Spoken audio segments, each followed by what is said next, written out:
नमस्कार guys, welcome to our channel BK Baba. आप सभी का स्वागत है हमारे चैनल बीके बाबा में।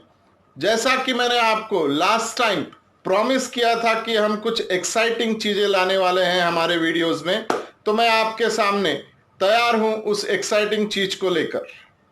दोस्तों, हम एक क्विज कॉन्टेस्ट अनाउंस कर रहे हैं।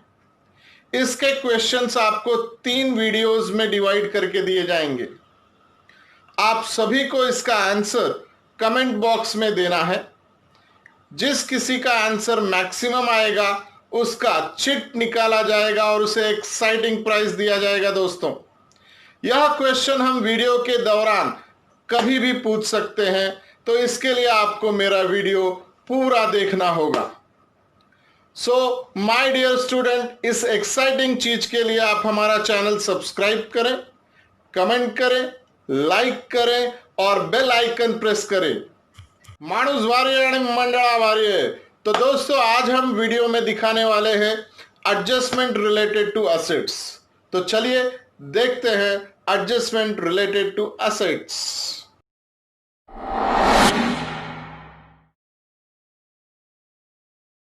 दोस्तों, चलते हैं हम एडजस्टमेंट रिलेटेड विथ असेट्स की ओर।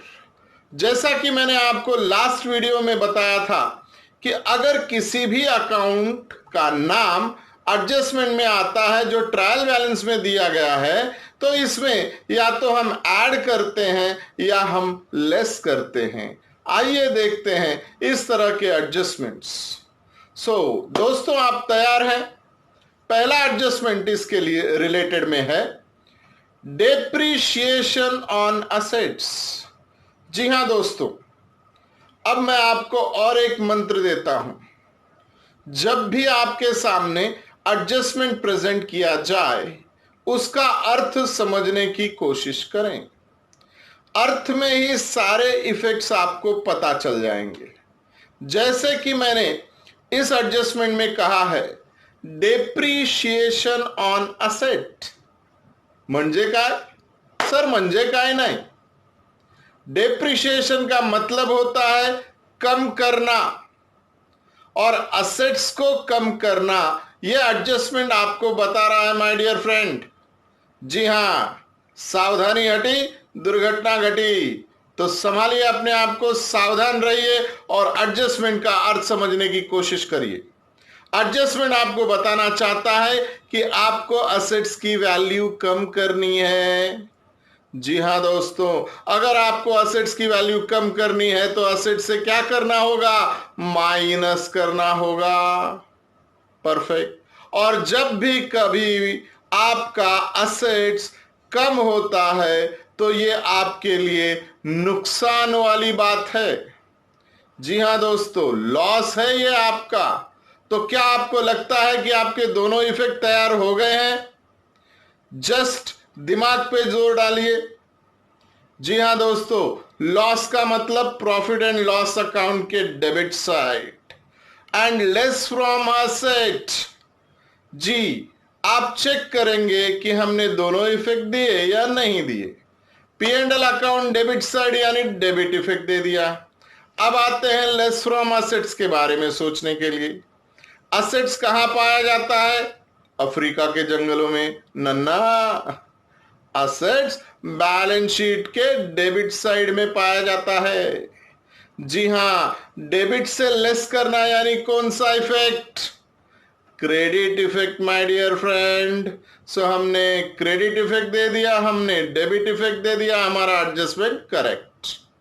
जी हां दोस्तों, इसी तरह से आपको हर एडजस्टमेंट के बारे में सोचना है। मैंने अभी अभी आपको एक एडजस्टमेंट सिखाया जिसका नाम था depreciation on asset. Adjustment number 2 पढ़ते हैं, जो एक एडजस्ट असेट्स के साथ रिलेटेड है। उस असेट्स का नाम है डेटर्स। कई लोग आज भी कंफ्यूज हैं कि what is the meaning of debtors. तो हम पहले डेटर की मीनिंग समझ लेते हैं। Debtor is a person to whom goods are sold on credit। Debtor वह व्यक्ति होता है जिसे हम गुड्स या सर्विसेज उधारी पर देते हैं। जी हां दोस्तों, गुड्स और सर्विसेज का नाम आना इंपॉर्टेंट है, तभी वह डेटर कहलाया जाएगा। तो डेटर को हम उधारी जरूर देते हैं, लेकिन मनी नहीं, गुड्स और सर्विसेज उधारी देते हैं। और ये डेटर बड़े कमाल की चीज होते हैं।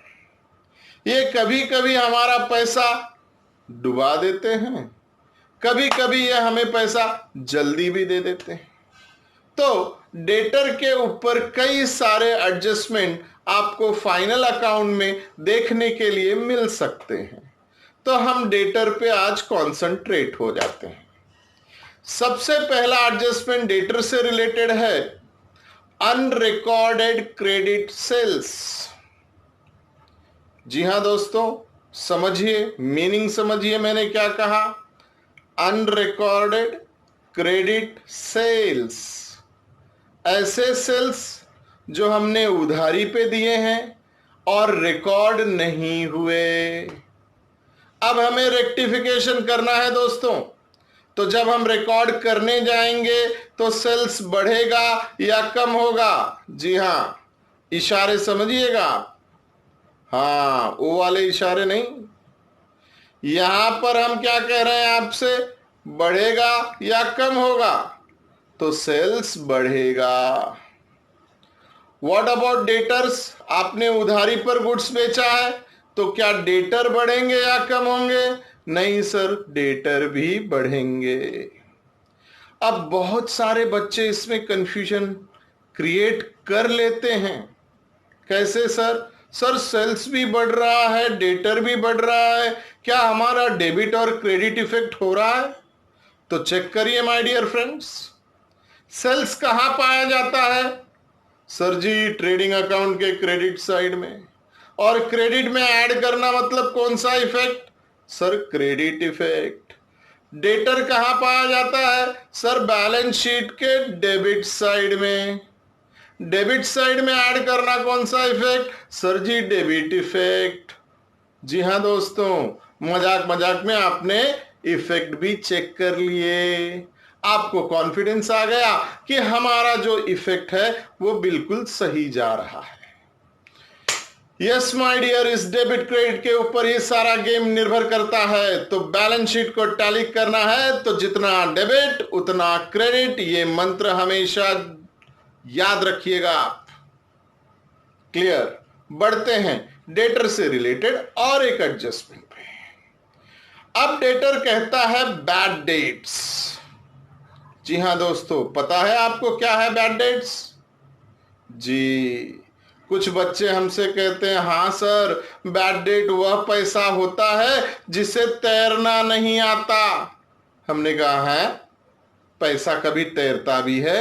हाँ सर, पैसा तैर नहीं सकता, इसके लिए डूब जाता है। तो डूबे हुए पैसे को बैड डेट्स कहते हैं। हे भगवान!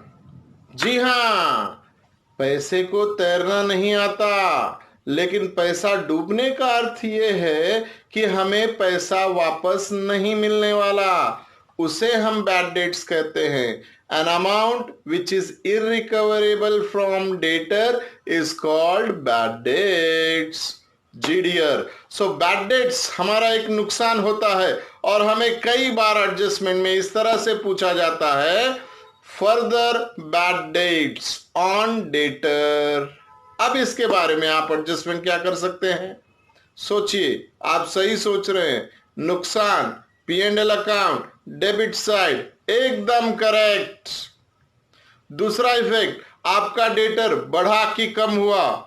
सर कम हो गया, तो लेस फ्रॉम डेटर। जी हां दोस्तों, एक बार फिर से चेक करते हैं हमारे दोनों इफेक्ट सही है या गलत। Bad debts P&L account debit side में लिखा आपने, डेबिट इफेक्ट। डेटर कहां पाया जाता है? बैलेंस शीट के डेबिट साइड में। डेबिट साइड से लेस करना कौन सा इफेक्ट? Credit effect. जी हां दोस्तों, इसी तरह से आप भी बड़ी जल्दी जल्दी इस एडजस्टमेंट को समझ सकते हैं। सोच बदलिए, एंट्री बदलेगी। यस माय डियर, एक नए कॉन्सेप्ट में आते हैं, एडजस्टमेंट जो आपको डेटर्स के रिगार्ड में हमेशा पूछा जा सकता है। उस एडजस्टमेंट का नाम है रिजर्व फॉर डाउटफुल डेब्ट्स। पहले इसकी मीनिंग पर आते हैं। कई बार बच्चों से हमने पूछा कि what is the meaning of RDD, तो बच्चे कहते हैं रिजर्व फॉर डाउटफुल डेब्ट्स। तो मैं आज आपको रिजर्व फॉर डाउटफुल डेब्ट की मीनिंग बताता हूं। जी हां दोस्तों, जैसा कि आपको पता है कि हमें बिजनेस करते समय कई सारी उधारियां देनी पड़ती हैं, कई लोगों को उधारियां देनी पड़ती हैं। क्या ये सारे लोग हमें हमारी उधारी वापस करते हैं? जी नहीं। तो सर फिर क्या करें? हमें पता है कि बिजनेस में हमारा पैसा डूब सकता है, बैड डेट्स हो सकता है, हमें कई डेटर्स पे शक है, उन्होंने अभी तक डुबाया नहीं है लेकिन डुबा सकते हैं। तो इस तरह के डेटर्स के पैसे को हम पहले से ही लेस कर लेते हैं, ताकि जब ये हमारा पैसा डुबाए तो जोर का झटका धीरे से लगे। जी हां दोस्तों, इस पैसे को हम कहते हैं रिजर्व फॉर डाउटफुल डेब्ट। पहले से ही हम मान लेते हैं कि यह हमारा डेटर का पैसा कम हो जाएगा। सो रिजर्व फॉर डाउटफुल डेब्ट, इसका इफेक्ट किस तरह से देते हैं हम फाइनल अकाउंट में, इसे जानिएगा। यह आपका नुकसान है क्योंकि आपका एसेट्स कम हो रहा है P&L अकाउंट के डेबिट साइड में, और डेटर कम हो रहा है यानी लेस फ्रॉम डेटर। जैसा आपने बैड डेट्स के लिए किया था वैसा ही आप आरडीडी के लिए कर रहे हैं। आई बात समझ में दोस्तों? तो आई होप आपने अब तक डेटर से रिलेटेड जो एडजस्टमेंट मैंने सिखाए थे उसके बारे में आपका डाउट सारा का सारा क्लियर हो गया। जी हां दोस्तों, अब हमारा क्विज आपके लिए, व्हाट इज कंटीजेंट लायबिलिटी? जी हां दोस्तों, इसका आंसर ढूंढिए, कमेंट बॉक्स में लिखिए। चैनल अगर आपने अभी तक सब्सक्राइब नहीं किया है तो सब्सक्राइब करें, बेल आइकन प्रेस करें, लाइक करें, और माणूस भारी है यानी मंडळ आभारी है।